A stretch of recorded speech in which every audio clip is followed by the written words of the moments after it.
अस्सलाम वालेकुम नाज़रीन। असां सां गॾु अॼु Marvi Awan human activist women protection centre जी अॻुवाण जी चई सघूं था असां सां गॾु आहिनि। असां साण ॻाल्हि ॿोल कंदासीं त औरतुनि जे लाइ हुननि कॾहिं खां बि कमु करणु शुरू कयो, हुननि खे कमु कंदे केतिरा जेके आहिनि से चैलेंजिस साम्हूं आया आहिनि। अस्सलाम वालेकुम Marvi, welcome to Hamsari channel. Thanks to Hamsari channel for inviting me here. Marvi, मुंहिंजो तव्हां खां पहिरियों त हिकिड़ो इहो हूंदो, हिकु रिक्वेस्ट हूंदी त तव्हां पंहिंजो नंढिड़ो मुख़्तसिर तारुफ़ करायो। मारवी अवान आहे ऐं मां त शुरू खां वठी मूंखे लॻे थो activism is something in my blood. छो जो जॾहिं अम्मी वारा बि कॾहिं ॻाल्हि कंदा आहिनि कि how I was in school life, कि माण्हुनि जी मदद करणु, स्कूल वेंदे वेंदे थर्मस हथ में हूंदो उहो खोले करे अगरि कुझु नज़र आयो परिंदनि जो त हुन में पंहिंजो बचियल पाणी विझी छॾणु, किथे मानी खाइण वञूं था त न मी इहो हिन में छॾिणो न आहे, हिनखे पैक कयूं, ॿाहिरि निकिरूं, ॿार बीठा आहिनि उन्हनि खे ॾियूं। त इहे नंढियूं नंढियूं शयूं त हमेशह खां ई थींदियूं रहंदियूं हुयूं। उन खां पोइ जॾहिं थोरा कॉलेज टाइम में आयासीं त उते पंहिंजी जेकी पॉकेट मनी हूंदी आहे उनखे मिलाए जुलाए कॾहिं कंहिंजी अखियुनि जो ऑपरेशन कराए छॾियो, कॾहिं कॾहिं घर जी छिति ठाराए छॾी, त कॾहिं ईअं फिज़ूल पार्टीज़ बर्थडे पार्टीज़ करण जे बजाए इहे शयूं हमेशह खां कयूं हुयूं। एक्टिविज़म जो उन वक़्तु मतिलब बि ख़बर न हूंदी हुई ऐं ख़बर बि न हुई कि इहा का अहिड़ी फील्ड आहे या अहिड़ी का शइ आहे जेकी अॻियां शायदि मुंहिंजे लाइ मुस्तक़िल थियण वारी आहे। त आहिस्ता आहिस्ता इहे शयूं थियनि पयूं। लेटर ऑन एक्टिविज़म त हमेशह खां ई जारी रहियो, चाहे मां यूनिवर्सिटी में हुयमि, मां सिटी स्कूल में बि कुझु अर्सो एज़ अ टीचर जॉब कई हुई। लेटर ऑन मां CSS वग़ैरह जी प्रिपरेशन जे लाइ ऐं क़ाइदे आज़म यूनिवर्सिटी मां कंटिन्यू पंहिंजी स्टडीज़ करण लाइ इस्लामाबाद हली वियमि। हाणे शुरू खां वठी हिकिड़ी औरत हूंदे ऐं बाक़ी सॼी छोकिरियुनि सां गॾु असां गॾु हूंदा हुआसीं त ख़बर इहा पवंदी हुई कि सभिनी जी लाइफ में डिफरेंट चैलेंजिस आहिनि। लाइक के दोस्तुनि सां ॿाहिरि किथे वञिणो आहे त न तव्हां राति जो रही नथा सघो छो जो तव्हां छोकिरी आहियो, अच्छा जी घणी आवाज़ में न ॻाल्हायो, ॿाहिरि आवाज़ न हली वञे तव्हांजी, तव्हां छोकिरी आहियो। मूंखे यादि आहे अॼु बि हिकिड़े असांजे फैमिली में ई चाचा वारे साइड खां असांजा कज़न्स ऐं चाचा वारा गॾु हुया, असां किथे घुमणु वियासीं त मां सीटी वॼाई त मूंखे पुठियां खां चवनि कि तव्हां सीटी छो था वॼायो, सीटियूं छोकिरियूं न वॼाईंदियूं आहिनि, हिनखे ॾाढो ग़लति सम्झियो वेंदो आहे। त इहे हिकिड़ी अहिड़ी अजीब सी शयूं हुयूं जेके पाण सां बि थियूं ऐं पंहिंजी साहेड़ियुनि सां बि। जीअं असां 8th क्लास में 9th क्लास में ड्रीम्स ॾिसंदा हुआसीं जी, कोई चवंदो डॉक्टर ठहंदमि, कोई चवंदो पायलट ठहंदासीं। अच्छा जीअं ई स्कूल पूरो थियो अधु खां वधीक जी शादियूं थी वियूं। पोइ सम्झ में ॻाल्हि न आई कि मतिलबु इनखे त कुझु ठहिणो असांजी दोस्त खे, या अचानक इनजी शादी कीअं थी वई। उनखां पोइ वरी इंटर में बि साॻी शइ थी, यूनिवर्सिटी ताईं सम्झो असांजे दोस्तुनि जे 10 जे ग्रुप मां 2 यूनिवर्सिटी ताईं पुॼी सघियूं। इहा केॾी वॾी कंसर्न जी ॻाल्हि आहे जेकी अञा ताईं मां सोचंदी आहियां कि वधीक त प्राइवेट एजुकेशन करे वरिती, लेकिन यूनिवर्सिटी ताईं शयूं मतिलबु इहा हिकिड़ी अहिड़ी सोच हूंदी हुई जेकी महसूसु कराईंदी हुई कि मामला कुझु ठीकु कोन आहिनि ख़वातीन। ख़्यालु जॾहिं आयो जीअं त मां तव्हांखे चयो असां इस्लामाबाद में हुयासीं, हॉस्टल लाइफ हूंदी हुई, सॼे पाकिस्तान जी डिफरेंट कल्चर्स जी ख़वातीन असां सां गॾु रहंदी हुयूं। गिलगित मां बि, KPK मां बि, सिंध मां बि, पंजाब मां बि। उते सभु पंहिंजा मसइला बि ॿुधाईंदियूं हुयूं। कॾहिं कंहिंजो मोबाइल छिनिजी वियो आहे उहो हॉस्टल अचे थी, कॾहिं कंहिंजी अखि सुॼी पई आहे, को डोमेस्टिक वायलेंस जो कंहिंसां को मसइलो थियो आहे। पाण में वेहंदा हुआसीं छो जो हॉस्टल में जेकी छोकिरियूं रहंदियूं आहिनि न, हिकिड़ी फैमिली वांगुरु ई रहंदियूं आहिनि, त सभिनी जा मामलात ईअं ख़बर पवंदा हुया, यानी कि अञा वधीक डीप स्टडी करण जो मौक़ो मिलियो। उते असां मर्कज़ वेंदा हुआसीं अक्सर कुझु शयूं वग़ैरह वठण जे लाइ, पंहिंजी हॉस्टल खां वॉकिंग डिस्टेंस ते ई हूंदो। ईअं ई पंहिंजी रूटीन जे मुताबिक़ निकितासीं। मग़रिब खां पोइ जो वक़्तु हो, छो जो असांजी क्लासिस हलंदियूं हुयूं शाम ताईं, CSS जूं, सुबुह जो यूनिवर्सिटी टाइम ई मिलंदो 7 बजे धारे। निकितासीं मर्कज़ जी तरफ़ वञूं पिया त हिकिड़ी असांजी दोस्त जे मथां अटैक थियो। दैट वॉज़ हिकिड़ो मतिलबु हूंदो आहे न उनजी बॉडी खे बुरे तरीक़े सां टच करे हिकिड़ो सेक्चुअल हैरेसमेंट हुन सां पेश आई, सेक्चुअल अब्यूज़। ऐं जॾहिं असां ऑब्वियसली गोड़ मचायो हुनजी तरफ़ वियासीं त हुन खां मोबाइल वठी करे उहो माण्हू अॻियां हलियो वियो। हाणे हो उहो सेक्चुअल हैरेसमेंट, लेकिन हुनखे मोबाइल वठी करे हुनखे रंग ॿियो ॾियण जी कोशिशि कई वई। उहो हिकिड़ो अहिड़ो मूवमेंट हो जंहिंमें असां हिकिड़ी अहिड़ी सिचुएशन में अची वियासीं कि असां ऑब्वियसली असांजी दोस्त सां पाण इन तरह जो वाक़ियो थियो त असां परेशान थी वियासीं कि हाणे हिन में करणु छा खपे। उहो मुंहिंजे ख़्याल सां पहिरियों मुंहिंजी लाइफ जो टाइम हो जॾहिं मां इहो अहसासु कयो कि औरत जे लाइ का अहिड़ी जॻह नाहे, चाहे पाकिस्तान जो कैपिटल हुजे या को बि शहर हुजे, कि हो वञे काॾे, हो किथे पंहिंजी रजिस्टर करे कंप्लेन। उहा राति असांजे लाइ ॾाढी ॾुखी हुई। थियो असांजी दोस्त सां हो, लेकिन लॻे पियो कि जीअं त असां उहा सॼी शइ एक्सपीरियंस कई आहे। घर में ॿुधायोसीं त उतां बि कोई ऐसा जेतिरो ख़ासि सपोर्ट न मिली कि तव्हां थाणे वञो। इहो ई ॿुधण लाइ हर ॿी असांजी साहेड़ी खे मिले पियो कि तव्हांखे पढ़ण जे लाइ मोकिलियो आहे, इन मामलात में पवण जी ज़रूरत नाहे। जॾहिं हॉस्टल वार्डन सां शेयर कयोसीं त उन चयो ख़बरदार इहा ॻाल्हि ॿाहिरि कढी अथव, माण्हू चवंदा मुंहिंजी हॉस्टल जे ॿाहिरि वारदातूं थियूं थियनि त मां वटि घटि थींदो, बिज़नेस मुंहिंजो ख़राबु थींदो। मतिलबु औरत ही औरत जो साथ ॾियण लाइ तयारु न हुई। So the situation was very worst. असांजा जेके उते ऑब्वियसली टीचर्स हुया आहिनि ऑल, उन्हनि सां असां डिस्कस कयो त सभु चवनि पिया थाणे हलिया वञो, थाणे हलिया वञो। मतिलबु हिकिड़ो हॉस्टाइल सो इन्वायरमेंट हो, कोई बि सपोर्ट असांखे न पियो करे। उहा हिकिड़ी शइ हुई जंहिं सोचण ते मजबूर कयो कि औरतुनि जे लाइ हिकिड़ी safe environment, women friendly environment हुजणु खपे। पोइ हिन जो सिलसिलो ईअं शुरू थियो कि बसि औरतुनि जे लाइ जद्दोजहद में तेज़ी ईंदी वई।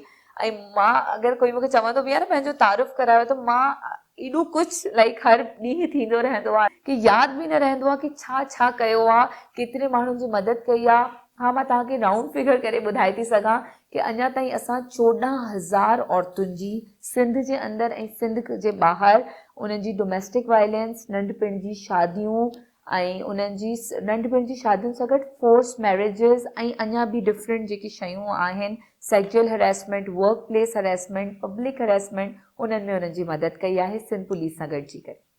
असां वटि अहिड़े तरह जा केसिस आया आहिनि जेके अञा ताईं मां इहा ॻाल्हि कंदी आहियां कि पब्लिक में बि ख़बर कोन्हे माण्हुनि खे।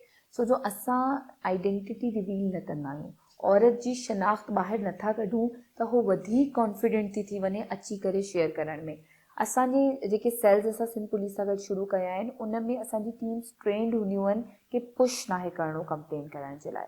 उन्हनि खे हिकिड़ो रिलैक्स माहौल ॾियणो आहे जंहिंमें उहो ॻाल्हाइनि, उन्हनि खे ॿुधंदा रहो, चाहे उहो रोज़ु अचनि, चाहे उहो हर वक़्तु अचनि, जेतिरो ॻाल्हाइनि, तव्हांखे ॿुधणो आहे। तव्हांखे उन्हनि खे प्रेशर नाहे करिणो कंहिं बि शइ जे लाइ। त इन शइ असांजे लाइ रस्ता घणा खोले छॾिया इन्हनि प्रॉब्लम्स खे सम्झण जे लाइ।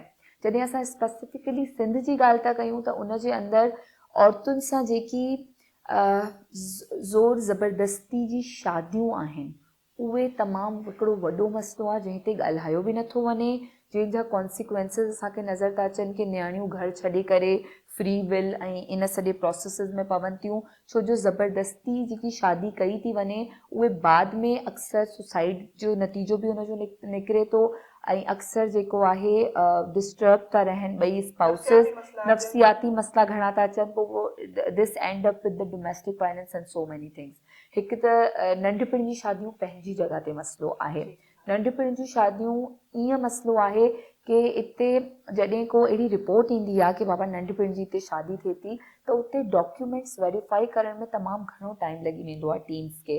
उनजो इहो रीज़न आहे कि असांजे हिते शनाख़्ती कार्ड्स वक़्त ते नथा ठाराया वञनि, बर्थ सर्टिफिकेट्स वक़्त ते नथा ठाराया वञनि।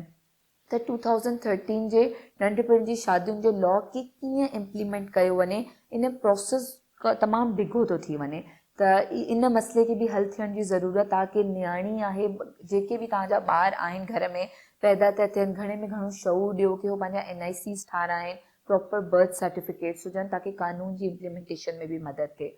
उन खां पोइ घरेलू तशद्दुद, इहो त एतिरो जेको आहे डीप रूटेड मामिलो आहे कि माण्हू घरू तशद्दुद खे एक्सेप्ट करे छॾियो आहे दिमाग़ी तौर ते। जीअं त अगरि को ॿारु ॾिसे थो पंहिंजे माउ पीउ जे मथां, पीउ पंहिंजी माउ जे मथां कंदे, पंहिंजे माउ पीउ जे दरमियान इन तरह जा मामला थींदे, पंहिंजी माउ खे डोमेस्टिक वायलेंस जो शिकार थींदे, त अगरि उहो पुटु आहे त उन शइ खे अॻियां कंटिन्यू करण जी रखे थो, विरासत में खणी वञे थो। अगरि औरत आहे, छोकिरी आहे, त उहा वरी अॻियां बर्दाश्त करण वारी हिकिड़ी हिंस खणी अॻियां हले थी। इहो हिकिड़ो तमामु वॾो मसइलो आहे जेको घरनि जे अंदरां शुरू थिए थो। औरतूं जॾहिं ईंदियूं आहिनि असां वटि मदद वठण जे लाइ, तॾहिं तमामु घणी देरि थी चुकी हूंदी आहे।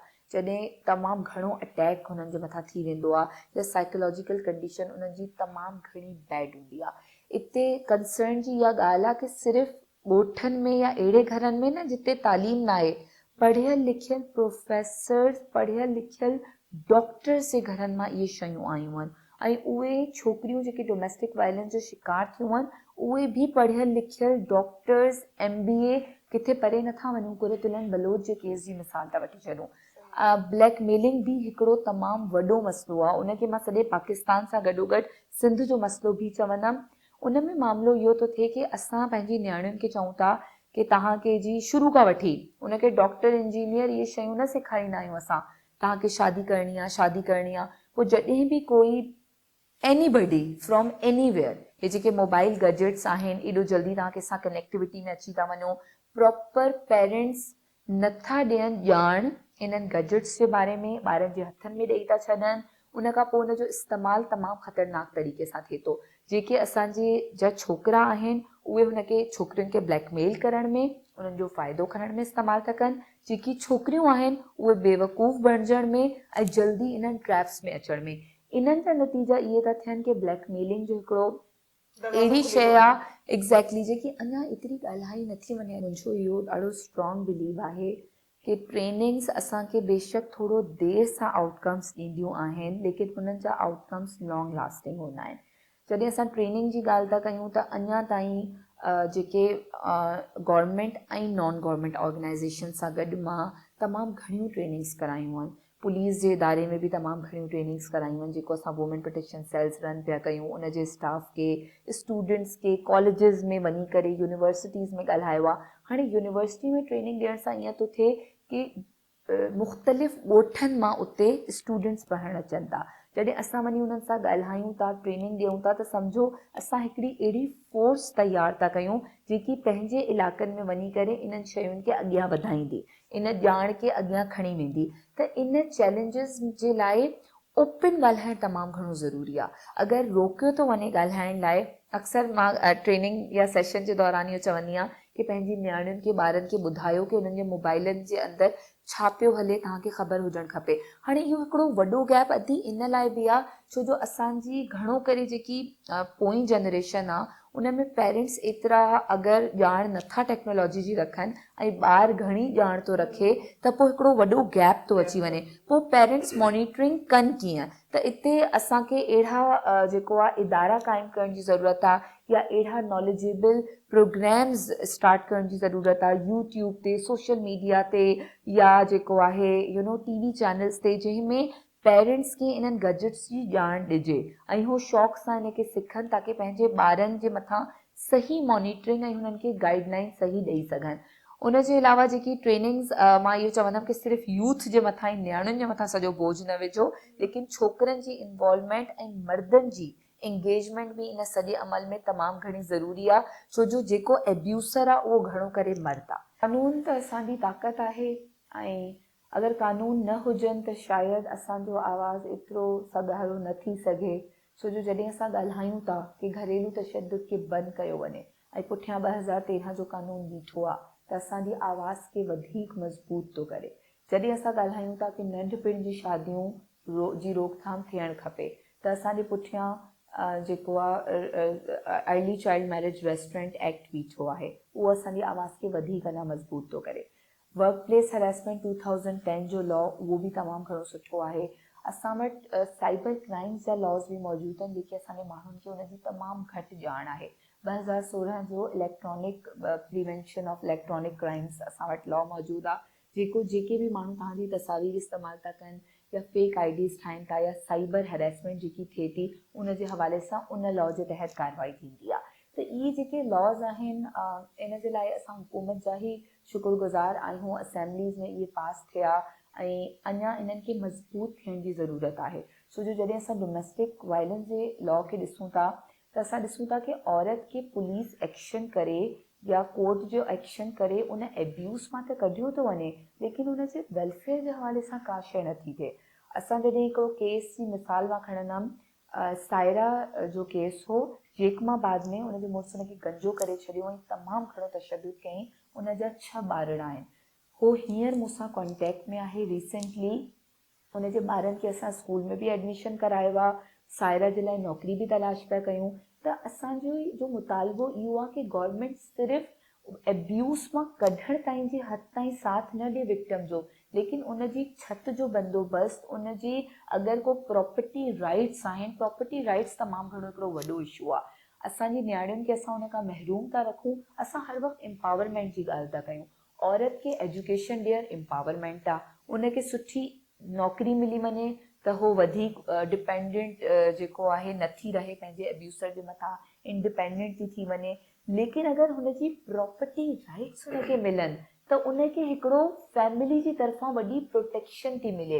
लेकिन घणो करे असां ॾिसूं था कि औरतुनि जी इन जाइदाद जे मामलात जे करे उनजी शादियूं न कयूं वेंदियूं आहिनि। उन्हनि जी शादियूं जेको आहे घर में ई कंहिं सां बि करे छॾी वेंदी आहे कि जाइदाद घर जे अंदरि ई रहे। या अगरि औरत खे जाइदाद ॾिबी बि आहे त अॻियां जेकी फैमिली हूंदी आहे उहा उनखे खाई वेंदी आहे, उनखे उनजो हक़ न ॾींदी आहे। अगरि कोई तव्हांजी धीअ जी क़दुरु नथो करे त उहो हुनजी जेकी प्रॉपर्टी ऐं शयूं आहिनि उहे बि उनजे हथ मां उहे हलियूं वेंदियूं। त इते असांखे औरतुनि खे प्रॉपर्टी राइट्स ऐं प्रॉपर्टी लॉस मौजूदु आहिनि। बल्कि रिसेंटली हिकिड़ो लॉ सुप्रीम कोर्ट जी तरफ़ां आयो आहे कि औरत पंहिंजी हयाती में ई क्लेम करे पंहिंजी प्रॉपर्टी खे। त इन जो इहो ई मक़सदु आहे कि अगरि उनजी हयाती खां पोइ ॿिया माण्हू अगरि कोई उनजी प्रॉपर्टी खे इंजॉय कनि ऐं हो पाण पंहिंजे राइट्स खे इंजॉय न करे सघे त बहितर आहे कि उनखे इहा ॼाण हुजे कि उनखे पंहिंजी हयाती में ई करिणो आहे क्लेम पंहिंजी प्रॉपर्टी खे। छो जो असां जॾहिं ॾिसूं था पंहिंजे कॉलेज स्कूल जो टाइम, असांखे कुझु ख़बर न हुई कि असांजा राइट्स आहिनि छा। जेसि ताईं असां हिन फील्ड में नथा अचूं, जेसि ताईं असां ऑब्वियसली पढ़ूं नथा, ॼाणूं नथा पाण, असांखे नथी ख़बर पए कि अहिड़ा कोई इदारा बि मौजूदु आहिनि या असांजा कोई राइट्स बि आहिनि। मां जॾहिं ह्यूमन राइट्स जी ट्रेनिंग्स कयूं then I got to know कि कॉन्स्टिट्यूशन ऑफ पाकिस्तान 8 खां 28 ताईं फंडामेंटल राइट्स हर इंसान खे ॾिए थो। उन में औरत ऐं ख्वाजा सिरा भी शामिल आहिनि। अगरि इहा ट्रेनिंग न माण्हू वठे हा त डॉक्टर्स माण्हू ठही वेठा आहिनि, इंजीनियर्स ठही वेठा आहिनि, ख़ुसूसन औरतुनि खे ख़बर ई न आहे कि उन्हनि जा फंडामेंटल राइट्स आहिनि छा। अगरि इन्हनि शयुनि खे असां निसाब में खणी था वञूं त तमामु घणी असांजे लाइ आसानी पैदा थी वेंदी। ॼाण उन वक़्त खां ई असांजी नियाणियुनि खे थी वेंदी जॾहिं खां उन्हनि खे थियणु खपे। मां हिते तव्हां गुड टच बैड टच जी ॻाल्हि कई जेके ॿारनि सां ज़्यादतियूं थियूं थियनि। जेसि ताईं ज़ैनब जो वाक़ियो न थियो पाकिस्तान में, तेसि ताईं असांजे स्कूलनि में गुड टच ऐं बैड टच ऐं सेक्सुअल एब्यूज़ ॿारनि सां थियण जो ज़िक्र करणु हिकिड़ी ग़लति ॻाल्हि सम्झी वेंदी हुई ऐं उन्हनि खे रोकियो वेंदो हो कि तव्हां ॿारनि सां इन तरह जी ॻाल्हियूं न कयो। अगरि असां इहो माइंड सेट खणी अॻियां हलंदासीं त असां ॿारनि खे ट्रेन न करे सघंदासीं। असांखे ॿारनि खे चैलेंजिस जे बारे में ओपन थी ॿुधाइणो आहे, तॾहिं ई ॿार उन जे लाइ तयारु थींदा ऐं उन सां मुक़ाबिलो करे सघंदा। लेकिन अॼु असां ॾिसूं था कि ज़ैनब जे वाक़े खां पोइ हर स्कूल में असांखे इनवाइट कयो वेंदो आहे गुड टच बैड टच जी ट्रेनिंग्स कराइण जे लाइ, असांखे ॻाल्हाइण जो मौक़ो ॾिनो वेंदो आहे। लेकिन अञा बि अहिड़ा स्कूल्स आहिनि जेके नथा पंहिंजे ॿारनि खे एतिरो ओपन कनि ऐं उन्हनि असांखे अलाउ कनि पंहिंजे स्कूल में अचण लाइ कि असां ॿारनि सां ॻाल्हाए सघूं। अञा बि अहिड़ी यूनिवर्सिटीज़ आहिनि, मूंखे अञा बि यादि आहे कि असां हिकिड़ी यूनिवर्सिटी जे डिपार्टमेंट में हलिया वियासीं ऐं असां छोकिरियुनि सां ॻाल्हि ॿोल शुरू करे छॾी कि प्लीज़ तव्हां असांखे ॿुधायो तव्हां सां कहिड़ा मामलात आहिनि, कहिड़ियूं शयूं आहिनि। असां DIG ऑफिस जी तरफ़ां ई वियासीं, मूंसां अलीना बि हुई, ASP अलीना, good friend and a police officer. असां ॿई वियासीं, असां ॻाल्हाइणु शुरू कयो त असांखे उनजे चेयरपर्सन ऑफ द डिपार्टमेंट सॾे वरितो ऐं उन चयो काफ़ी उन में कि तव्हां कीअं अची विया, कोई मामिलो थी वियो आहे छा। असांजे डिपार्टमेंट में त ज़ीरो सेक्सुअल हैरेसमेंट आहे, असांजे डिपार्टमेंट में त ज़ीरो जेको आहे फीमेल स्टूडेंट्स अहिड़ी शयूं फेस कनि थियूं। लेकिन असां पहिरीं ॻाल्हि ॿोल करे आयासीं त असांखे सिचुएशन ख़बर हुई ऐं कंहिंखे असांखे ॿुधाइण जी ज़रूरत न आहे, छो जो असां ॾींहुं राति इहे कंप्लेन्स रिसीव कयूं था। त तव्हां हाल इहो ॾिसो कि माण्हू घबराइनि था, डिपार्टमेंट घबराइनि था कि उन्हनि जी का स्टूडेंट्स उथी करे ॿाहिरि ईअं न ॻाल्हाए छॾे कि कहिड़ी, मतिलबु तव्हांखे पंहिंजे इदारे जी रेपुटेशन एतिरी प्यारी आहे कि नियाणियुनि सां अंदरि अगरि ज़ुल्म ऐं जबर या इन तरह जी सिचुएशन्स थियनि थियूं त उन्हनि ते हुननि खे खुली ॻाल्हाइण जी आज़ादी बि न आहे। त इन वक़्तु तालीमी इदारा मूंखे हिकिड़े सफोकेटेड इन्वायरमेंट में नज़र अचनि था, जिन्हनि खे ॿाहिरि निकिरण जी ज़रूरत आहे, जिन्हनि खे इहो एक्सेप्ट करण जी ज़रूरत आहे कि सेक्सुअल हैरेसमेंट हिकिड़ी रियलिटी आहे जेकी मार्केट्स में, घिटियुनि में, घरनि जे अंदरि ऐं तालीमी इदारनि जे अंदरि मौजूदु आहे। इनखे जॾहिं असां एक्सेप्ट कंदासीं, इनखे तॾहिं ई असां एड्रेस करे सघूं था प्रॉपर रिपोर्टिंग जे ज़रिए। हिते हिकिड़े ड्रामे जो ज़िक्र ज़रूरु करणु चाहींदमि जेको पाकिस्तानी असांखे मीडिया जी तरफ़ां नज़र आयो, जंहिंजे मथां पैमरा बैन बि हणी छॾियो but later on ban lift करे छॾियो। उनजो नालो आहे उॾारी। असांखे इन तरह जे प्रोग्राम्स ऐं इन तरह जे ड्रामनि जी ज़रूरत आहे। उहो त हिकिड़ी उर्दू ज़बान जो ड्रामो हो, लेकिन असांजी सिंधी मीडिया खे बि इन तरह जे ड्रामा ठाहिण जी ज़रूरत आहे। अहिड़ा ख़ाका, अहिड़ी शयूं जॾहिं माण्हुनि जे घरनि जी स्क्रीन्स में नज़र ईंदियूं त पेरेंट्स पंहिंजे ॿारनि खे उहे सिचुएशन्स वधीक सही तरीक़े सां ॿुधाए सघंदा। ड्रामनि जे अलावा रेडियो टॉक्स तमामु घणियूं ज़रूरी आहिनि, छो जो अक्सर असां नंढड़े नंढड़े ॻोठनि खेतनि में ॾिसंदा आहियूं कि मायूं कमु कंदियूं आहिनि ऐं पासे खां हिकिड़ो रेडियो वॼंदो आहे ऐं उनजी आवाज़ ॿुधंदियूं रहंदियूं आहिनि। त उन्हनि वटि एतिरो वक़्तु नाहे शायदि कि कंहिं ट्रेनिंग जो हिसो बणिजी सघनि, या एतिरा रिसोर्सिस असां वटि न आहिनि कि असां हर उन औरत ताईं या हर उन फैमिली ताईं, उन्हनि जे नंढे नंढे ॻोठनि ताईं पुॼी सघूं।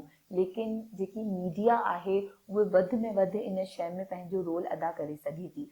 असां अक्सर घणनि ॻोठनि में हिकिड़ा कम्यूनिटी लीडर्स ठाहियल आहिनि जेके असांजे वुमेन प्रोटेक्शन सेल्स सां कनेक्टेड आहिनि। उन्हनि लीडर्स खे अक्सर असां ट्रेन कंदा आहियूं ताकी उहे उन्हनि घरनि में फैमिलीज़ में ॿुधाए सघनि इन्हनि मामलात खे।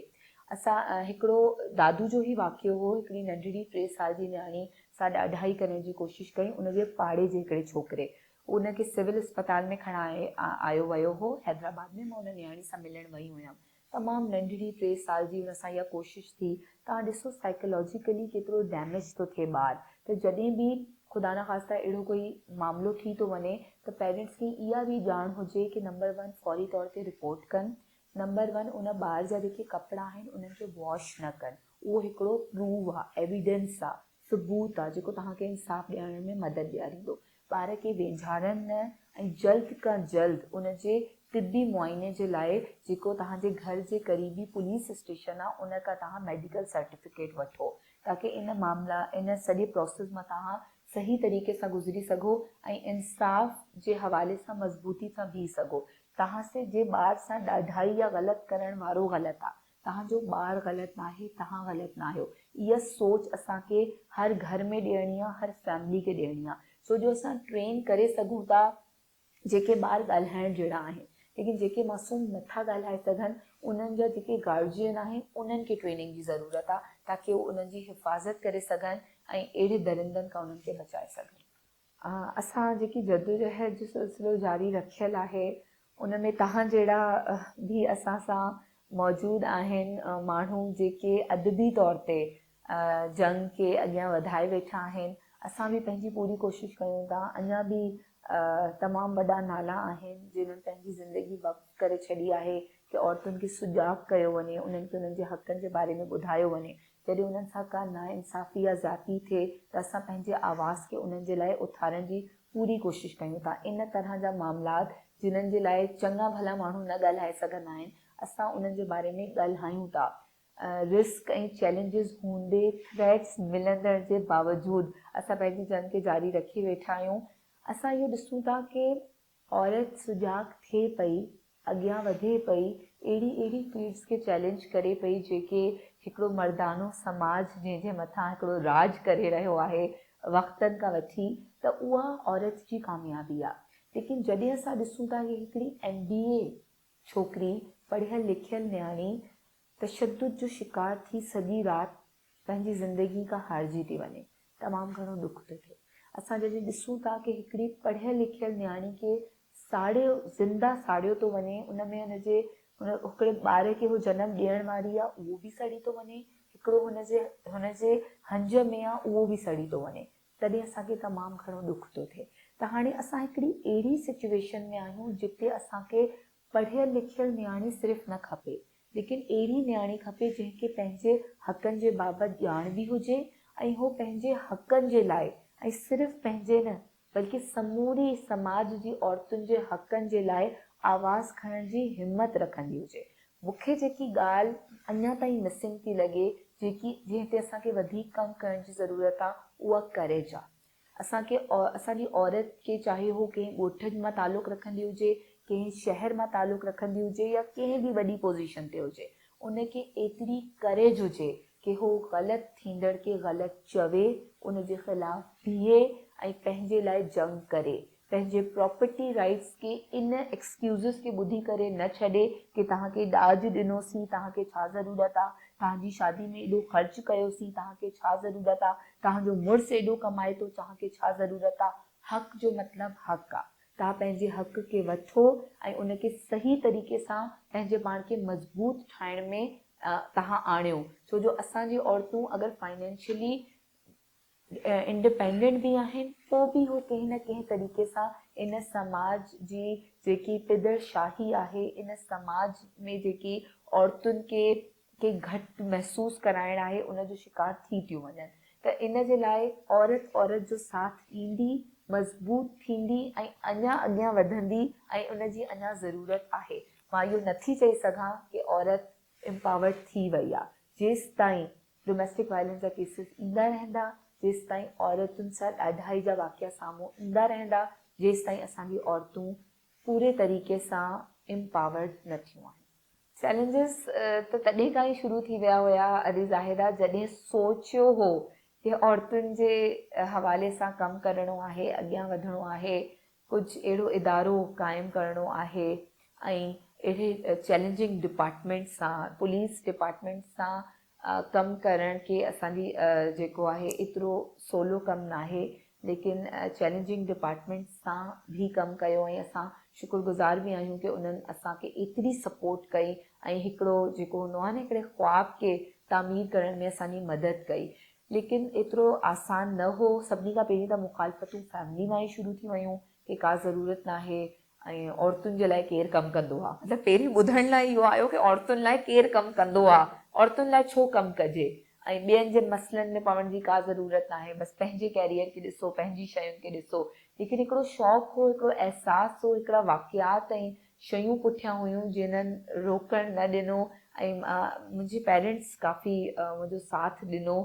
बाक़ी जेको ख़ानदान आहे उनजे ख़िलाफ़ु वञी बि ऐं बल्कि अॼु जॾहिं मिलनि थियूं इहे कामयाबियूं त तॾहिं उहे ई माण्हू सभिनी खां पहिरीं फ़ोन करे मुबारकबाद ॾींदा आहिनि। हाणे रिसेंटली मुंहिंजी सॼी स्ट्रगल ते US एम्बेसी पाकिस्तान हिकिड़ी डॉक्यूमेंट्री ठाही आहे ऐं उन्हनि माण्हुनि फ़ोन करे इन जे बारे में ॻाल्हायो जेके मूंखे चवनि पिया कि तव्हां इहो न करे सघंदव ऐं औरतुनि जे लाइ केरु कमु कंदो आहे। ऐं अॼु उहे ई चवनि था कि अगरि तव्हांखे असांजी ज़रूरत हुजे त प्लीज़ असांखे ॿुधाइजो। त औरत जे लाइ को बि कमु करणु ऑलरेडी चैलेंजिंग आहे ऐं जॾहिं औरतुनि जे हक़नि लाइ कमु करे थी त चैलेंजिस अञा वधी था वञनि। घर जी चार दीवारी जे अंदरि खां जेके चैलेंजिस शुरू था थियनि, तॾहिं तव्हां अॻियां वधो था, तव्हां कमु कयो था, तव्हां कामयाबी जे रस्ते जी तरफ़ वञो था, त उन रस्ते में बि रुकावटूं तमामु घणियूं आहिनि जिन्हनि औरतुनि खे असां बचायूं था डोमेस्टिक वायलेंस खां, हरेसमेंट खां, ब्लैकमेलिंग खां। उन्हनि जा एब्यूसर्स जी तरफ़ां थ्रेट्स, उन्हनि जे एब्यूसर्स जी तरफ़ां हिकिड़ी चैलेंजिंग सिचुएशन्स जेके इन्फ्लुएंशियल फैमिलीज़ हूंदियूं आहिनि, अक्सर उन्हनि जा केस अची वेंदा आहिनि त उन्हनि जा फ़ोनूं कराइण, धमकियूं ॾियारणु, उहे हिकिड़ी अलॻि नौइयत हूंदी आहे। जेको सोशल मीडिया आहे उतां चैलेंजिस काफ़ी ॾिसण में आया आहिनि। कैरेक्टर जे हवाले सां ब्लेमिंग्स थींदियूं आहिनि, एलिगेशन्स लॻंदा आहिनि, हिकिड़ा प्रोपोगेंडास हलिया आहिनि बाक़ाइदा असांजी आवाज़ खे बंदि करण जे लाइ, असांजे इदारनि खे बंदि करण जे लाइ, उन्हनि खे नाकाम ॾेखारण जे लाइ। जेके केसिस असां वटि न पुॻा आहिनि उन्हनि केसिस में हरू भरू इदारनि जो नालो हणी करे उन्हनि खे बदनाम करण जी कोशिशूं कयूं वयूं आहिनि।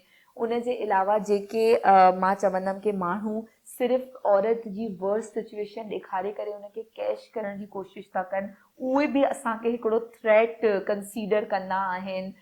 काफ़ी अहिड़ा माण्हू आहिनि जेको आहे औरतुनि जी मसइलनि खे नुमाइश करण में, जीअं त हरू भरू उन्हनि खे साम्हूं आणणु। छो जो असां इहो सोचंदा आहियूं कि हिकिड़े विक्टिम जी डिग्निटी आहे। अगरि हिकिड़ी औरत आहे, हिकिड़ो पंहिंजो मसइलो खणी अचे थी त उनजो कंसेंट तमामु घणो ज़रूरी आहे कि उहा कैमरा जे साम्हूं अचणु चाहे थी, नथी अचणु चाहे, उहे पंहिंजो नालो ज़ाहिर करणु चाहे थी, नथी ज़ाहिर करणु चाहे। उहे पंहिंजी, छो जो हिकिड़ी औरत जॾहिं आवाज़ खणे थी त उनजी पूरी फैमिली अंडर द थ्रेट थी अची वञे, बल्कि असांखे माण्हू नथा छॾनि त तव्हां सोचो विक्टिम जी फैमिली सां छा हालत हूंदी। त इन कंसेंट खे आम करण जी ज़रूरत आहे। त जॾहिं असां इहा ॻाल्हि कयूं था त माण्हू असांजे मथां ई फ्लैशबैक कंदा आहिनि ऑब्वियसली, लेकिन असांखे विक्टिम जी डिग्निटी जो ख़्यालु रखंदे उनजी मदद करणी आहे ऐं इन तरह ई उहे असांजे मथां भरोसो बि कंदियूं ऐं अॻियां बि वधंदियूं। ऐं जेके चैलेंजिस आहिनि उहे त हलंदा रहंदा ऐं कॾहिं कॾहिं मां परेशान थी बि वेंदी आहियां, छो जो मां बि इंसान आहियां ऑब्वियसली। जॾहिं पहिरियों थ्रेट आयो त मूंखे लॻो की मूंखे पंहिंजे घर में शायदि न ॿुधाइणु खपे, छो जो उहो परेशान थी वेंदा, मूंखे रोके छॾंदा अम्मी बाबा, लेकिन मां उनजो बि मुक़ाबिलो कयो ऐं अञा बि थ्रेट्स बि मिलंदा रहंदा आहिनि ऐं सोशल मीडिया ते बि दुआऊं बि मिलंदियूं आहिनि ऐं थ्रेट्स बि मिलंदा आहिनि ऐं अक्सर पंहिंजे लाइ अहिड़ियूं ॻाल्हियूं पढ़ण लाइ मिलंदियूं आहिनि जंहिंमें का हक़ीक़त न हूंदी आहे, लेकिन असां सम्झूं था की असांजो कमु अहिड़ो आहे की माण्हू कंहिं बि तरीक़े सां असांजी आवाज़ बंदि करण जी कोशिशि कनि था, जेको शायदि नामुमकिन आहे। पहिरीं त ॿुधाइणु चाहींदमि वुमेन प्रोटेक्शन सेंटर जे हवाले सां। इहा असांजी हिकिड़ी नॉन प्रॉफिट ऑर्गेनाइज़ेशन आहे जंहिंजी मां CEO आहियां।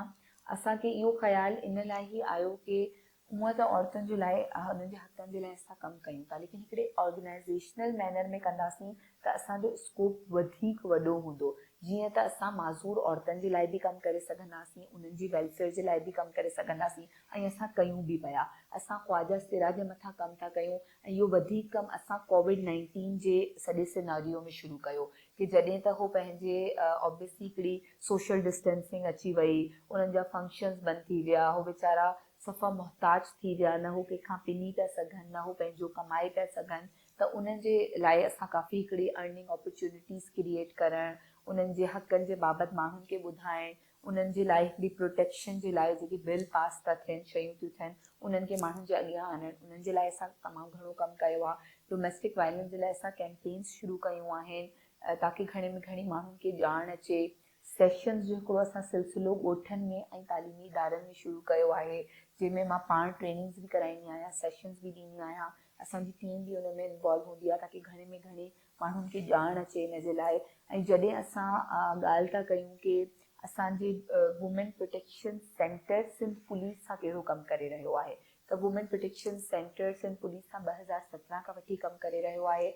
असां हिकिड़ो मॉडल जेको त वुमेन फ्रेंडली औरत दोस्त मॉडल आहे, जिते का बि औरत इत्मीनान सां अची थी सघे, उनखे कंहिं थाणे वञण जी ज़रूरत न आहे। उहे women protection, women and children protection cells में या पंहिंजे ॿार जो मसइलो आहे या पंहिंजो कोई मसइलो आहे, फैमिलीज़ अची सघनि थियूं, उहे पंहिंजा मसइला ॿुधाए सघनि थियूं। उते सिर्फ़ु उन्हनि खे पुलिस एक्शन न ॾिनो वेंदो आहे, बल्कि अगरि उहा औरत एतिरी जेको आहे फाइनेंशियली स्ट्रॉन्ग न आहे कि उहो पंहिंजे लाइ को वकील करे सघे, त उनखे मुफ़्त वकील जी मदद बि ॾिनी वेंदी आहे, उनखे मुफ़्त मशवरा बि ॾिना वेंदा आहिनि। ऐं अगरि कोई FIA नौइयत जो केस आहे तॾहिं बि हुनखे FIA ताईं बि पुॼायो वेंदो आहे, उनजा प्रॉपर नंबर्स ॾेई करे उनजे केस खे रेफर करे। त असां जेके सिंध पुलिस सां गॾु कमु शुरू कयो आहे, असां इहो चाहियूं था कि जेको आवाम जो हिकिड़ो मिसट्रस्ट आहे यूनिफॉर्म जे मथां, उहो बि ख़तमु कयो वञे। छो जो असां शायदि कल्ह न हुजूं, लेकिन इहे इदारा हमेशह मौजूदु हूंदा। त गवर्नमेंट इदारनि खे अगरि असां मज़बूत करण जे लाइ अॻियां वधंदासीं त इहा लॉन्ग लास्टिंग हिकिड़ी सर्विस हूंदी।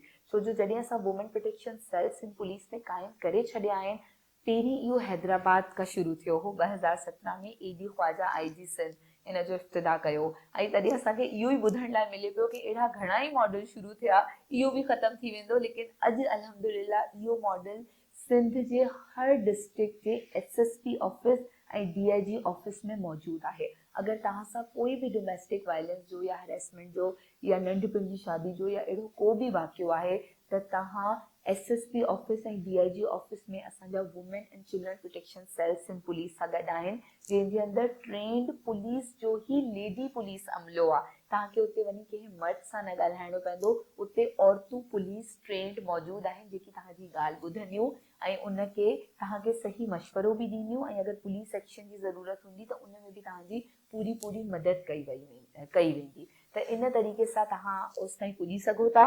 मां जल्दी सां तव्हांखे नंबर ॿुधाए छॾां। हैदराबाद ऑफिस जो, ताकि अगर इन तरह जो कोई वाक़ियो थिए थो त तव्हां सॼे सिंध जे हेल्पलाइन नंबर्स खे इन नंबर तां हासिल करे सघो था। इहो आहे 022 92 00 877 02292000877। इहो नंबर DIG ऑफिस हैदराबाद जो आहे। इतां तव्हां फ़ोन करे सिंध जे हर डिस्ट्रिक्ट जे सेल जो नंबर वठी सघो था। हर डिस्ट्रिक्ट जे सेल जा नंबर अलॻि मुख़्तलिफ़ आहिनि। इहो उहो नंबर आहे जेको ऑफिस अवर्स में हूंदो आहे। इन जे अलावा मोबाइल फ़ोन हेल्पिंग नंबर्स बि आहिनि जेके इंचार्जिस वटि मौजूदु हूंदा आहिनि। छो जो असांजे एनालिसिस इहो चए थो अदी ज़ाहिदा कि अक्सर औरत जे मथां तशद्दुद 5 बजे खां पोइ थो थिए, छो जो उनजो एब्यूसर सॼो ॾींहुं बिज़ी आहे कमाइण में, ऐं जॾहिं घर में उहो मौजूदु आहे त अक्सर औरतुनि खे जेको बेघर कयो थो वञे, घरनि मां कढियो थो वञे, उन्हनि जे मथां तशद्दुद थो थिए, उहो राति जे वक़्तु थो थिए। त तमामु घणो ज़रूरी आहे कि इहे नंबर्स राति जे टाइम ई मौजूदु हुजनि। त इन लाइ जेके बि इंचार्जिस आहिनि उन्हनि खे व्हाट्सएप नंबर्स ॾिना विया आहिनि ताकी जेके विक्टिम्स आहिनि उन्हनि सां आसानी सां कॉन्टेक्ट करे सघनि।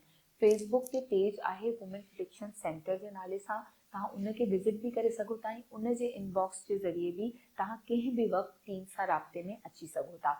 हिकिड़ी कोशिशि आहे जेकी असां सभिनी खे मिली करे असांजी भेणुनि खे औरतुनि खे इन्हनि मामलात मां कढणो आहे।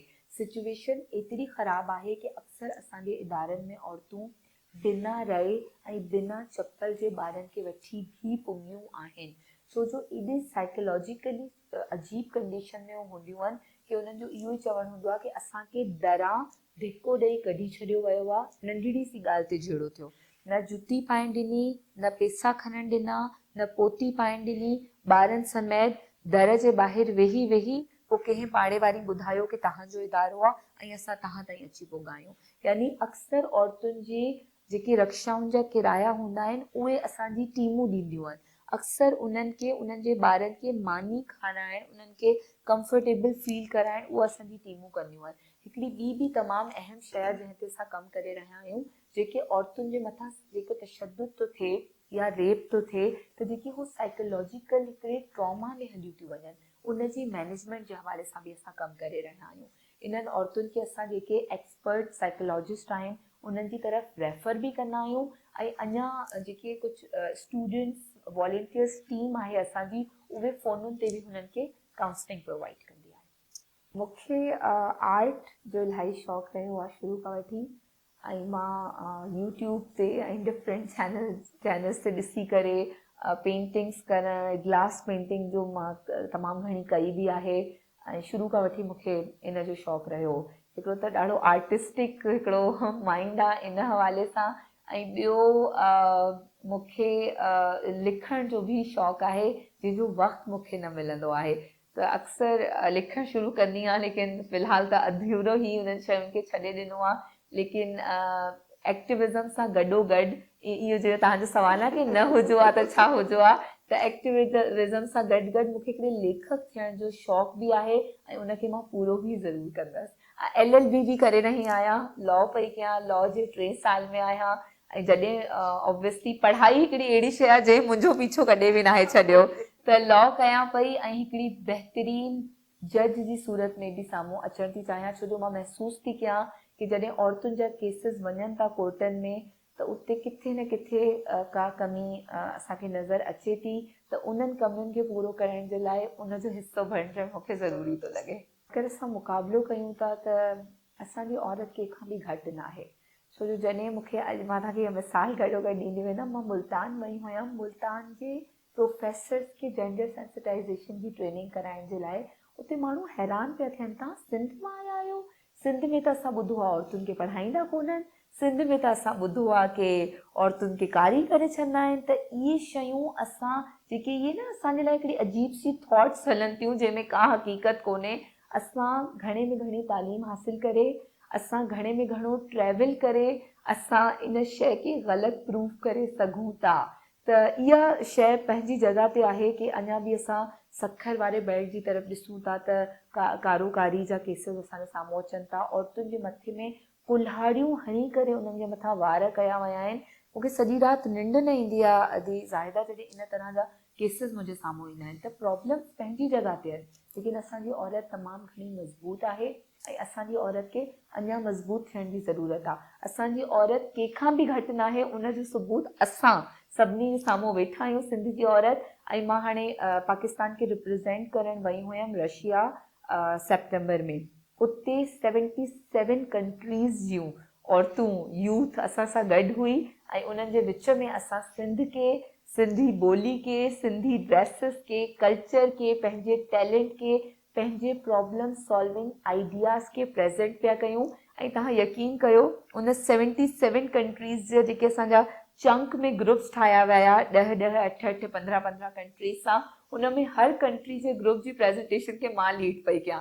इन खां वधीक असांजी सिंधी औरत अञा पंहिंजे पाण खे छा प्रूव कंदी। त असांजी सिंधी औरतुनि तमामु घणा मैदान खटिया आहिनि जंहिंमें असां बि हिकिड़ी मिसालूं क़ाइमु कयूं पिया। असां ऐं तव्हांजी डॉटर्स माशाल्लाह they are in civil services and Surhan is a wonderful friend as well. ईअं सिविल सर्विसिस में रही करे, एक्टिविज़म में रही करे, तालीमी इदारनि में, अदब में रही करे असांजी औरतूं सिंध जो नालो, पाकिस्तान जो नालो, समूरे जेको आहे असांजी दुनिया में रोशन करे पई ऐं ईअं ई कंदी रहंदी। मां पंहिंजो मैसेज शुरू करण खां पहिरीं क्विकली इहो ॿुधाइणु चाहींदमि हिकिड़ी कोट सां, injustice anywhere is a threat to justice everywhere. अगरि को बि नियाणी खे असां मुक़ाबिलो करणु नथा सेखारियूं त हुन सां इनजस्टिस थींदो ऐं उहा अगरि हुन इनजस्टिस खे बर्दाश्त थी करे त उन में उनखे कमज़ोर करण वारनि जो भी हिसो आहे। त तव्हां वधि में वधि पंहिंजी नियाणियुनि खे मज़बूत कयो, वधि में वधि तव्हां पंहिंजी नियाणियुनि खे मुक़ाबिलो करण वारो ठाहियो, उनखे बर्दाश्त करण वारो न ठाहियो। जॾहिं असां पंहिंजी नियाणियुनि खे मुक़ाबिलो करण वारो ठाहींदासीं त हो हर चैलेंज, हर मुश्किल खां पाण बि अॻियां निकिरंदियूं ऐं जिन्हनि ॿारनि खे हो जनमु ॾींदियूं हो उन्हनि खे बि साॻियो मुक़ाबिलो करण वारो ऐं मज़बूत ठाहींदियूं। पंहिंजी औरतुनि खे तालीम ज़रूरु ॾियो, छो जो जॾहिं तव्हांजी नियाणी कंहिं तशद्दुद जो सामनो कंदी त उनखे जेको असां भरे भरे ॾाज ॾींदा आहियूं, उहे पलंग, उहे फ्रिज उनजे कमु न ईंदा, लेकिन हुनजी ज़हानत, हुनजी तालीम उनखे उन तशद्दुद मां निकिरण जे लाइ बि सहारो ॾींदी, उनखे अॻियां पंहिंजी ज़िंदगी खे मज़बूत करण जे लाइ बि सहारो ॾींदी। तालीम औरत जो हक़ आहे जेको हुनखे कॉन्स्टिट्यूशन ऑफ पाकिस्तान ॾिए थो, जेको हुनखे UDHR universal declaration of human rights जो चार्टर ॾिए थो, जेको सॼी दुनिया में जिते बि कंहिं बि कुंड में औरत रहे थी उनखे हासिल करणु खपे।